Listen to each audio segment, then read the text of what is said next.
Abi şu anda çok duygulanmışız. Allah herkese nasip etsin öyle günleri. Cenab-ı Allah tüm Müslümanları bir araya getirsin. Teşekkür ediyorum size. İlk kez mi etkinliğe katılıyorsunuz? Bu benim 3. senem oluyor.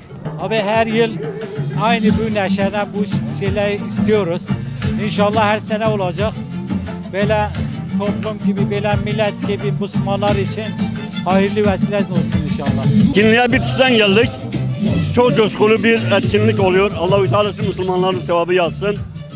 Allah-u Teala hayrınızı yazsın inşallah Teala. İnşallah Teala gittikçe halkın rağbeti fazla oluyor. Halk İslam'a yöneliyor. Peygamber sevgisi halka gittikçe daha fazla aşılanıyor. Allah'ın izniyle daha da güzel olacaktır. بلادتا محاذکه خدا یاردمچی به خدا مروا بلادتا خدا مروا ایمان قرآن آیرمیش نکه خدا ترکیه مروا زوار نده قرآن داردا Zat bahya, segi zat bahya. TÜHAT'a NOHAT mı bir etkinliği? Vallahi ana kre chuma, ana kre setodi chuma, kenana chuma. Adrawano kam. Asakatum linge miskatka. Pilates linge mira, mina arkort ma toplumun. No peygamber Allah'ıma salli ala Muhammed. Eğlenceli.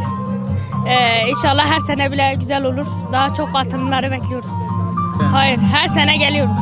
İşneke Rabbi aleme mebde hatır şefaata peygamber belki sükunetek var dünyayı belki Müslüman uyanmış bin Müslüman re hakşaş ne bin Rabbi aleme sona mebkhir ke Rabbi aleme yardımcı dini Muhammed be em khazın sükunet çe be rahati çe be Kudü mebde hatır şefaata uy bizim devamlı her sene çe be her daim çe be Kudü mecriya şaş neke خدا yardımcı dini Muhammed be em khazın her daima çe be em zam memnunun em aile cihatına vera em khazın her daima çe be Efendimizin doğum günü için.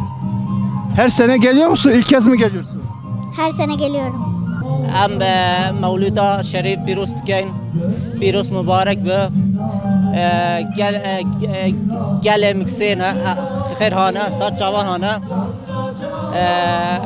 از ساله که ورا مولود پیروز کن بارجی م ادانه پیروز کن سر جوان هانه خیر خدا مولودا پیروز مبارک به Kudu Teala yardıma Müslümana veke. Rabbi Aliya Müslümana tenkida ne eyle. Fasık, düşman kor bebin. Cenab-ı Allah hepimize razı olsun. Am dıkazın ümmet Rabbe, ümmet haşku hebe, ümmet nekebe tengi nerinde. Düşman bira korvin, düşman mufak nebin. Gol pırnaveti. Az her saldı. Peki tu çava dibiniz bu evi? زاو خوشه زاو رندگه زاو باشه Bugün زاv avodiyem, زاv sevinliyem. yani çiçek زاو Bismillahirrahmanirrahim ez xalqi Erbilê me li Erbilê hatîme zor keyf xweşim ke hatîme lem merasîme pîrozeya beşdarî dikim û pîrozbayî li hemî musulmananî dunya dikim û bi taybetî musulmananê şarê wanê zêde azîz û xweşewîst hîwadarim hemî salek em yada berdewam bêtin li ser hemî musulmanan û bi xêr û çaka مسلمانان ev roja bikene peyamekî xweşewîstî bo hemû milletê dünya û musulmanan û taybetî ve sünnete peygamber sallallahu aleyhi ve sellem li hemû wekt û zamaneke piyade bikin. Bugünün tabi anlam ve önemine binaen Peygamber Efendimiz sallallahu aleyhi ve sellemin kutlu doğum günü olarak hepimiz tabi çok gururluyuz, mutluyuz. Bu anlamda neşeliyiz yani tabii ki.